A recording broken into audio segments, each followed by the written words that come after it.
Hello, disc golf fans around the world, and welcome to the second round back nine coverage of the 2021 Texas State Disc Golf Championships. We are here in Tyler, Texas. Jeremy Koling, joined by my good buddy, Paul Ulibarri. BigBarri commentary, bringing you all the action here.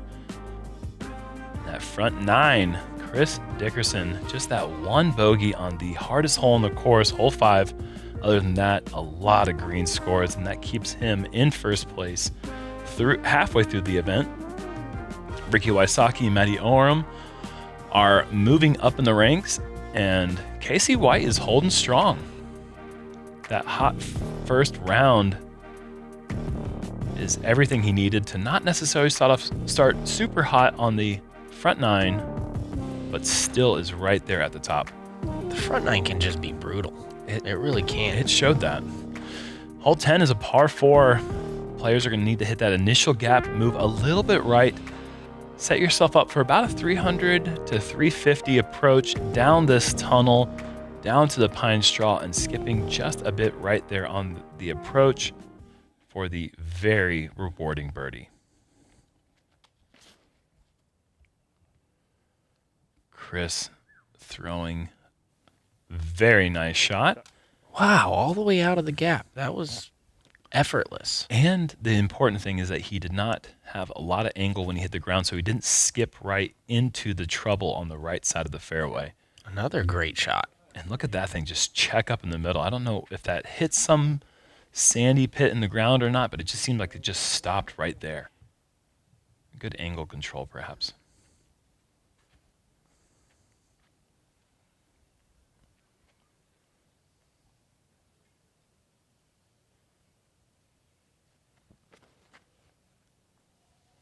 Joel also hitting the gap, and that's the skip into the right that can be costly.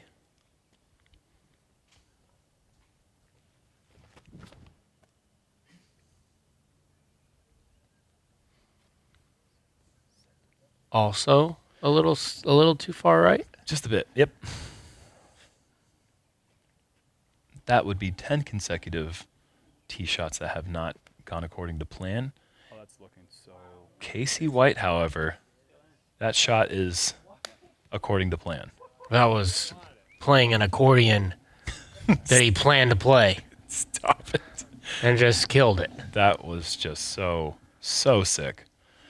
The ceiling on this shot is just, it's shaped perfectly with that pine, and just keeping that angle, just the perfect S-turn. That was really, really good. Never in danger of hitting anything. This is beautiful. And unable to do a run-up 340 feet out. Going with my flippy wraith to try to get a little bit of... just the last one. just the last one. Paul. Still a look. Yeah. Yep. Mm-hmm. Still a look. Still a look, you know. It's just one of those feelings that you have sometimes. You know, you go on the course and you're like, man. A little bit too high, maybe. Yeah. Yeah. And kicking down and to the right.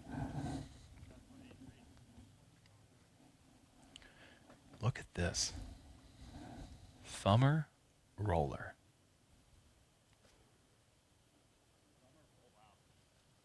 Thumber roller. He's an odd guy. Now he's going to just tap that in upside down. No problem, guys. Thumber roller. Sidearm thumber roller upside down. Birdie, guys. I'm out of here. See you on the next one. That was a great shot. Chris has made a few of these, but this isn't going to get there. Not this time.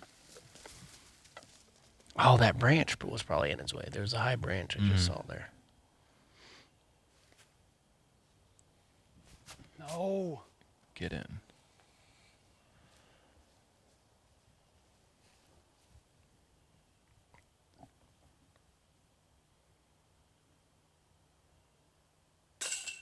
No way. Oh, no. No way.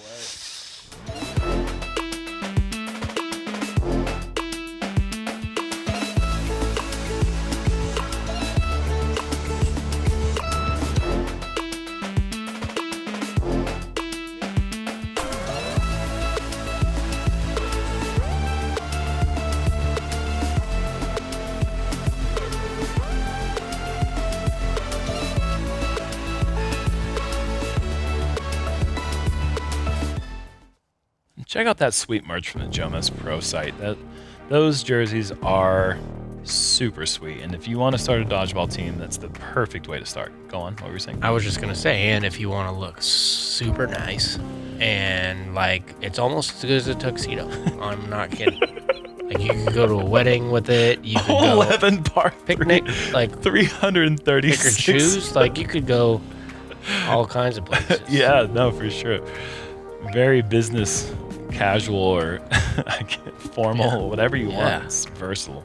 Pajamas as well. This is a tough hole. Very difficult tee shot. If you want to throw it well, do what Casey White just did there. It's really good. This Yeah. kid's playing really good. That is a tough gap to hit with that low flex line, and you have to throw something overstable. Otherwise, you are not going to skip this far right to the green, and there's no inside route. You have to go straight down the chute. A little too high of a skip, really. And that cedar tree really just sucked him in, and that's kind of like Velcro, even the way that works sometimes. Yes.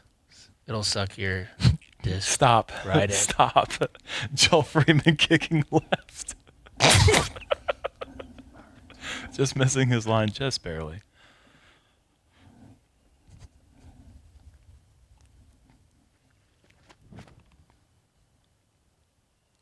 Low skip. Money. Thanks. And then you park this one. 10 straight tee shots that were off the line. I had enough. I think this is the hardest hole on the course for me. I've bogeyed it both times.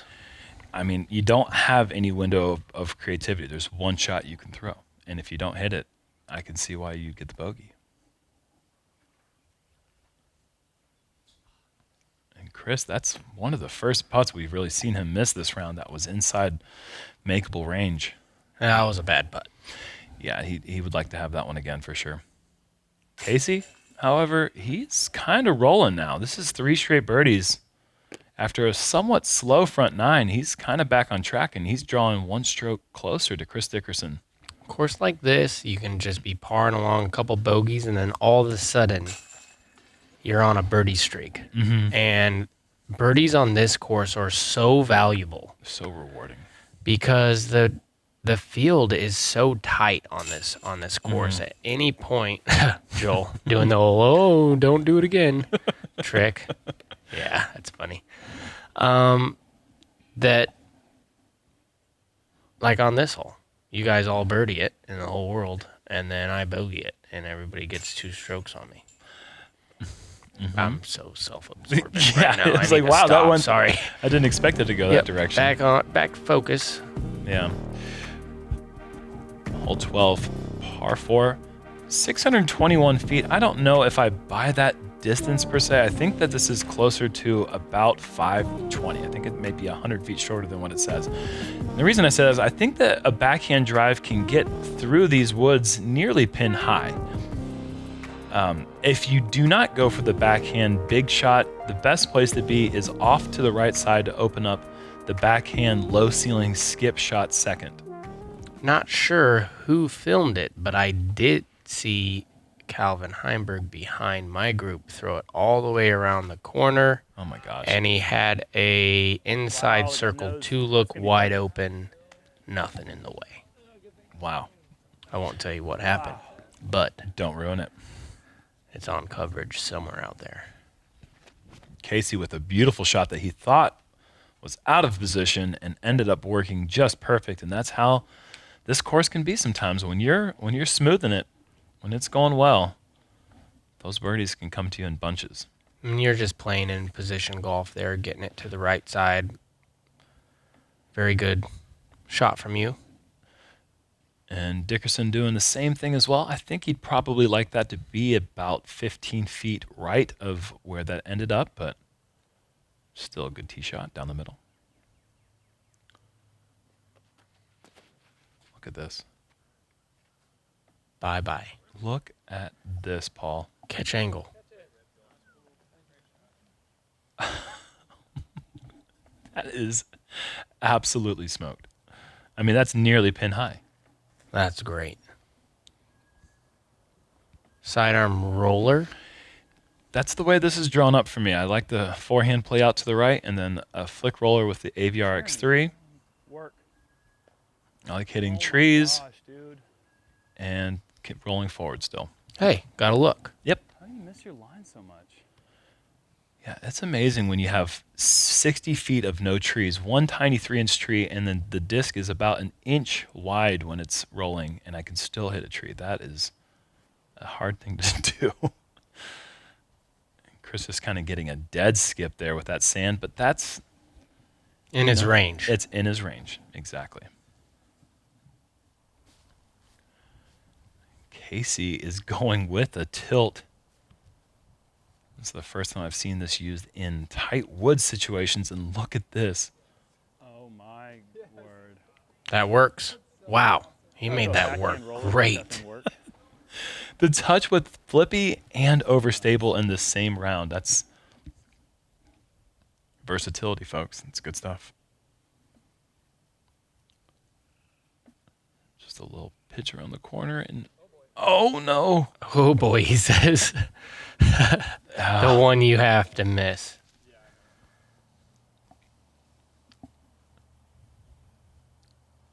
Well, he just missed a really bad one, so. Oh no, Yeah. Chris! I thought the odds were in his favor.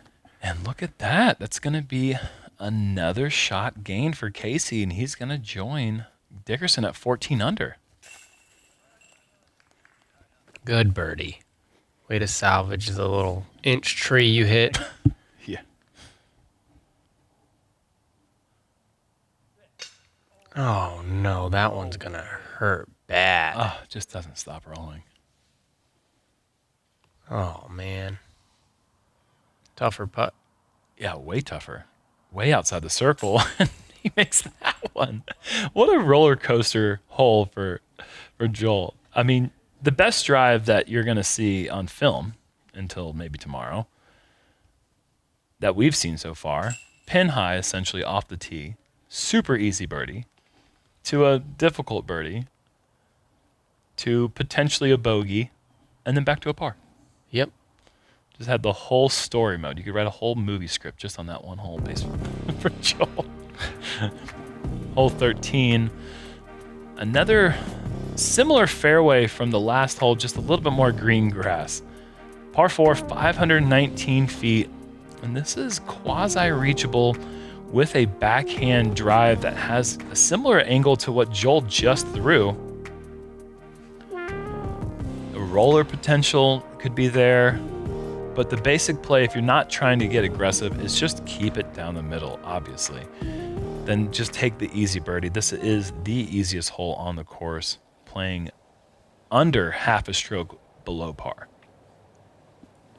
I say just rip it, guys. Pep talk. Yeah, just rip it. And Casey kind of does that. Just goes really far left. And Been a sick shot. Easy peasy from there, really. Mhm.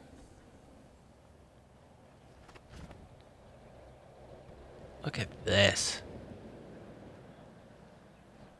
Nice. That's perfect. yeah, about 400 feet down the fairway.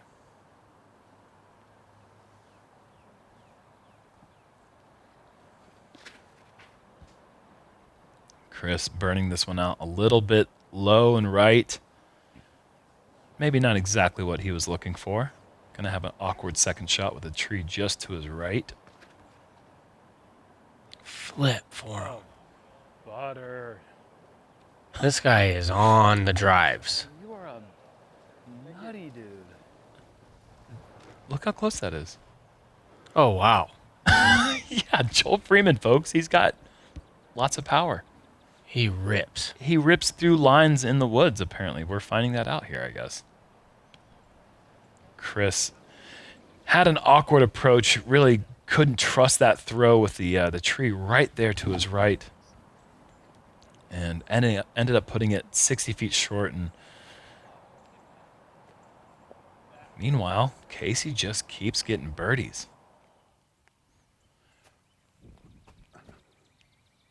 100-foot jumper. Nice. Thank you. Back to back for you as well. That'll Turning things around. be 3 in a row. Oh, 3 in a row. Chris, not accepting the birdie, going for the long, or not accepting the par, trying to make the long birdie putt, but Oh, he's got the tree in the way. it's just, there's no real look. There's one up high look that he's trying to go for, and look at this. He's back out of the creek. It's hole 12 again.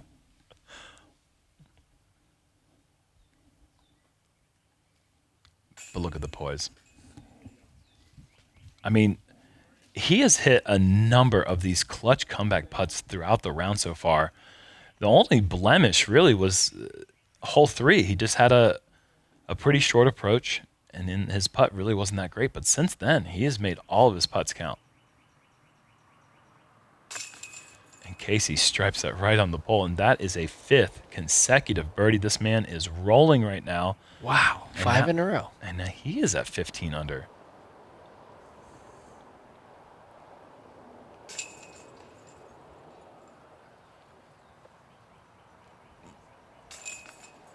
And boy, am I on fire now, folks. I mean, 3 in a row. That's great. On the hole 14, par 4, 449 feet. This is a very tricky one. Blind landing zone, and if you miss it, your options are very limited. Want to move about 200 to 230 off the tee. Just put it in an accurate location, so that way you can have access to this straight tunnel back downhill all the way down here for the look of the birdie. There is one high route that maybe some people might be going for, but most players are going to be playing just a forehand or a backhand Anheuser off the tee. Fairway. Yeah, you know, and you really can't see what Casey hit off the tee, so you're just kind of throwing and just hoping for the best.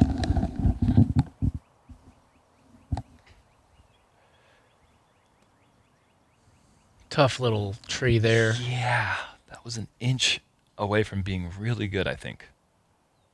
Now it's bad. Joel on the very edge of the tee pad right there. And he has outdriven the initial landing zone by so far. He's actually got a little bit of a backdoor route, but he is about 30 to 40 feet long of having that initial landing zone that most players are trying to go for. Yeah, everybody kind of right there. With a chance, at least. Yeah. And Casey will be up first.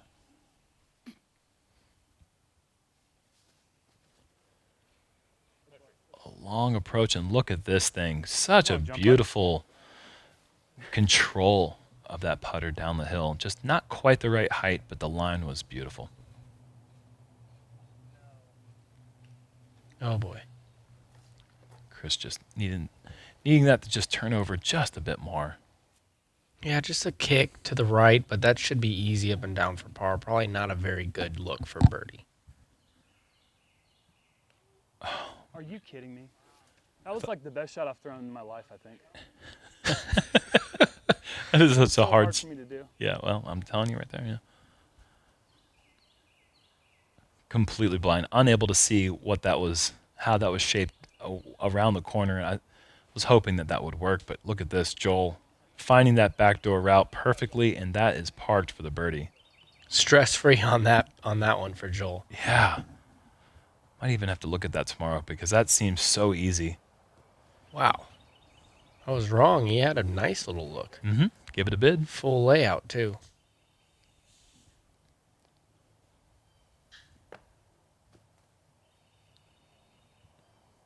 Can I try again?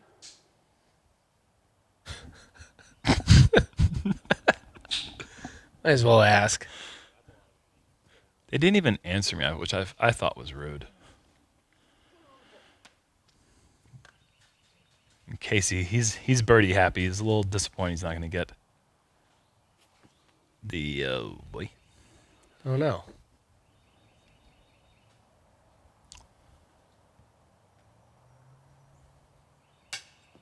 Oh, boy.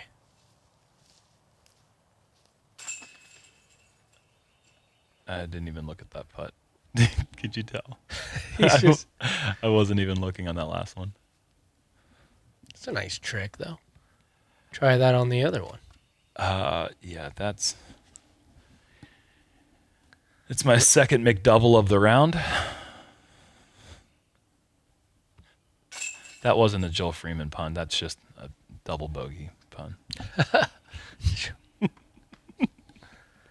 Oh, man. Couple pars, and then just an absolute tap-in. Yeah, Upside down. Yeah, let's see it. That is upside down. It's always nice to be the last person to tap out for the only birdie on the card. Your approach shot for birdie was better than everyone else's for birdie, for par, and even for double bogey for me. Well, you didn't look, so I don't know. He went upside down. You didn't look. Friendly competition going there. Yeah, I think Joel wins that one. Hole 15, par 3, 291 foot. Right moving off the tee all the way down this hill. It's going to be a backhand turnover putter for most of these guys, but the forehand with the mid-range or putter is there as well. Joel's game is surprising. He has so much skill with all of them, but it's like, Look at that inside wow, route. that is a lucky little gap there. Yeah.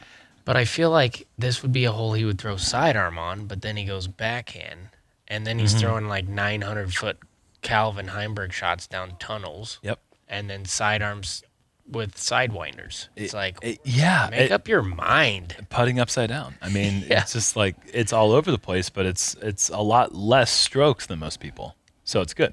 Yeah, very good. Yes, I think he is doing a really good job. I think it is his job. He's doing a good job at his job. Mm-hmm. He's one of the best at his job, really. So is Chris Dickerson. He's really good at his job. Yep. And I'd hire him. don't think there's a better hole in the world for the AVR X3 than this one. It's just kind of a turn your mind off and just let the disc do its job. 42-footer. Oh, Little bit higher. Yeah, there. The clenching fists. and Joel will tap in his birdie. Chris will move to the short putt.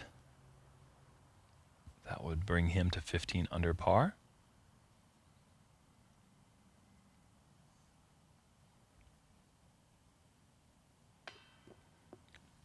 No way. Yeah, that's operator error. That is a. You don't see that. I think he surprised himself there. Yeah, Control Alt Delete. Yeah, Control just Z. the reset button. Control Z. Control Z.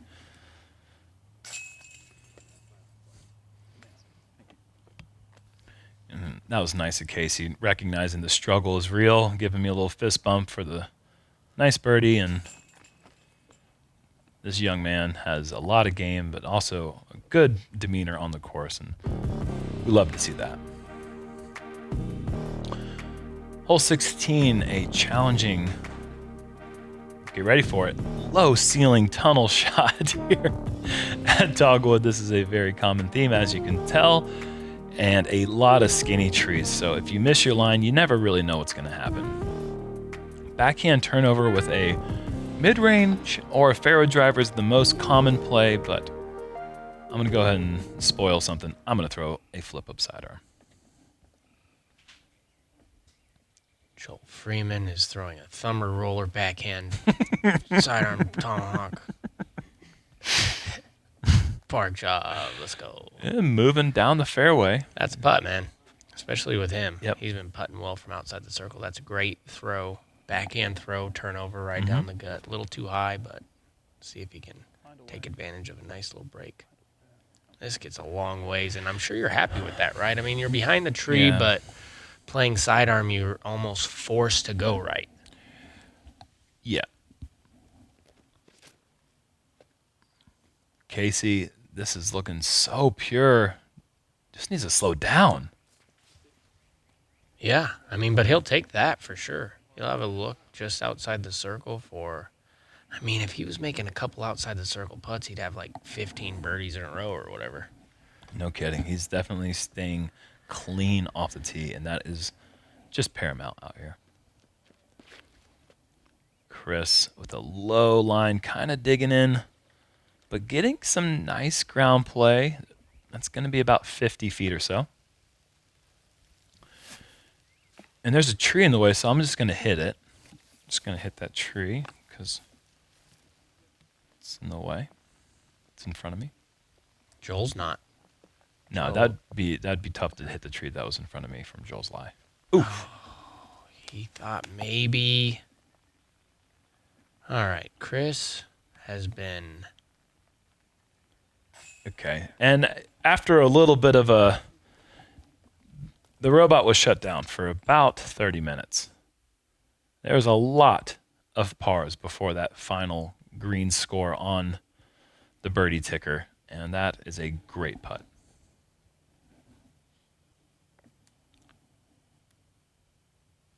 Come on, buddy. Let's go. Look at that. Right back at it. What a great back nine for Casey. Yeah, what a good putt.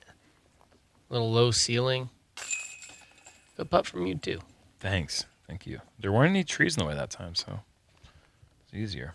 Here's Joel with kind of a little grinder.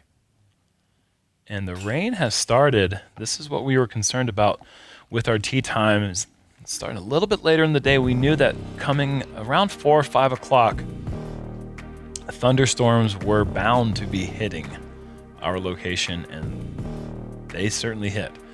Hole 17, par 4, 555-foot shot. A couple different options off the tee. There's that low ceiling, either backhand driven into the hill with turn or a forehand, and there's also the very common but risky, but also risk-reward play of the big high anhyzer to try to get all the way down here and set yourself up with just a little short putt.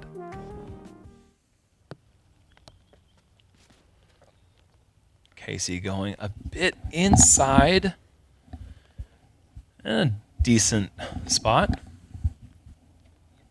Chris is looking up with that FX2. Looks great. Yeah, the angle was really nice. And that is Kind of coming out, though. all the trees and tracking nice, and mission accomplished. Yep. He's what, about 100 feet? Yeah, or less.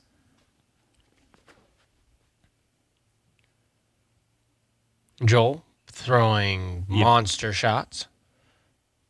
Even better. Big old flexing. Doesn't hit anything. Monster drives from Joel in the woods. Mm-hmm.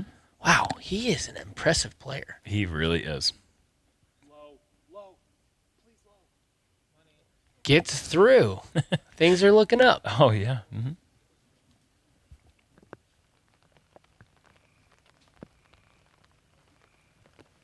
Look at this. Angle, the speed control. Brilliant. Great touch, dude. That guy's good as well. A lot of game. Oh, God, dang it. That was the point that I realized I was so heavy that I literally sank into the earth just by standing. Oh, man. Yeah. That's good there. You know, I'm realizing something right now, and I should have realized it a long time ago, but when I struggle, nice Paul Ulibarri comes out. And when I'm doing well or just neutral, that's when Ulibarri comes out. So maybe I just need to struggle around you if I want you to be nice to me. I appreciate it, though, Dan. You got my back, and I got yours, too, man. Here's Casey from about 22 feet, Can and it. he just gives it a fist pump. This kid knows the situation. Dude, look at this. He knows what he's doing, and he just puts it right in the He's heart. had so many great drives that Wow. just end up being. He's good. He's really 7 good. of the last 9 holes, and he is just kicking some butt. I mean, that's this course. You can start off a little slow, have some lulls in the round, and then all of a sudden, boom. Let's see how 18's going to play, though. We don't talk about that. Tell us about it. I'm Paul Ulibarri with today's Bushnell hole breakdown. You can find the Sport 850 rangefinder at the link in the description. Hole 18 here at Dogwood is one of the easiest holes on the course. The only real trouble is the cemetery on the left at 206 feet. Conquer getting past that with a straight disc and you're home free. Don't, and 18 will be haunting you. Let's see how it plays out. All right, that was good. Casey pulling this one right and kicking down. The first struggles off the tee we've seen, but you can tell that rain is certainly a factor right now. Chris also pulling that one to the right and kicking right. Wow. Look at it like, my goodness. You cannot be serious. That was the scariest I've ever seen him look. Joel, a little too much turn. That was the right angle, probably wrong disc. Still managed to get all the way up there. It's going to be a short layup. Going test out that slick tee. That looked kind of like a Brian Schweberger run-up. The way you curled it in and did a little... Yeah. Shout out to Schwebby. Not in the grave, please. This gets a nice kick, a nice little... That was amazing. That wasn't very good. No, I shanked it all the way up there. I didn't. Yeah. You could say I less than. Yeah. Anyways, Casey's gonna have that putt from about 35 feet to stay at 17 under par. Wow, what a shot from Chris, though. It is coming down. Way to stay composed, finish his round. He's gonna be in the clubhouse at 16 under par, which is so good on this course. I mean, just so good.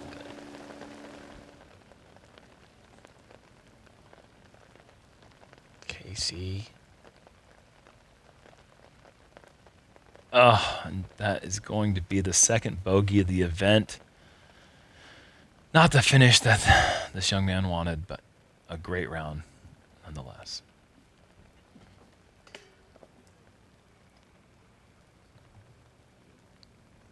Happy you hit metal there, Yeah, I was obviously. pumped. Yeah, definitely. It was like one of those sick accomplishments. Good putt there to finish. 6 under, backing up the 10 under front nine or first round. Quality round. Chris Dickerson with a 7 under, and man, if that back nine had been the way that he wanted it to go, he would have shot a fire round with that 5 under front nine. And then a 9 under back nine if it went the way he wanted. Sure. Ooh, 14 under. That would be pretty good.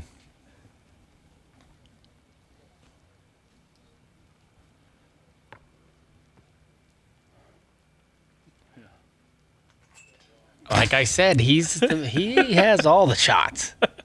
The fake. Yeah. Wow. That's it, folks. That's the end of our second round. Chris Dickerson leading the card with a 7 under. He is tied with Casey White at 16. Joel Freeman just 2 shots back there, but Matt Oram and Ricky Wysocki with 10 under rounds jumping up to the lead at 17. Kevin Jones, Fire. 4 down first round, 11 under. Fire emoji, course record second. That was with an eagle on hole 13. That man came to play, and he is bringing the noise going into this final round here at Lindsay Park Dogwood Disc Golf Course. For Paul Ulibarri and Jeremy Koling, thank you to the Founders Club. We'll see you guys tomorrow for the final round here in Texas.